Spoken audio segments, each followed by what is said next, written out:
Signa présente David Meulemans, des éditions aux Forges de Vulcain.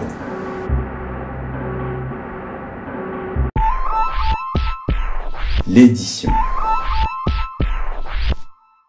Alors, l'édition, c'est une passion qui est d'abord une passion de lecteur, parce que je me souviens quand j'étais jeune homme, j'avais tendance, quand je refermais la lecture d'un livre, à me dire « Ah, il aurait pu être mieux, on aurait pu retoucher ça, ou les personnages pourraient revenir ».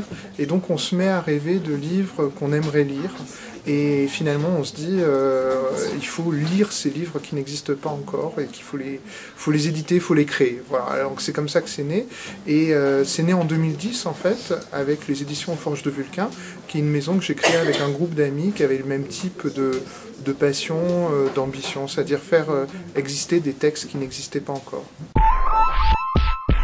Le choix des auteurs.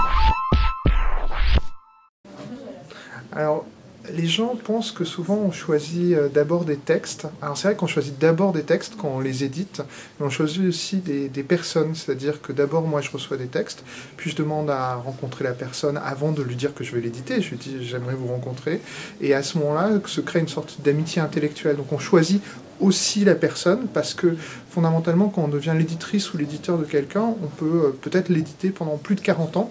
Donc souvent la relation entre l'éditeur et l'auteur, c'est une relation qui va être plus longue qu'un mariage, donc il faut être sûr qu'on s'entend bien, et comme ça nous, éditeurs, éditrices, ça nous permet d'aider quelqu'un à construire une œuvre titre à titre, c'est-à-dire de vraiment persévérer dans une voie et grandir comme artiste.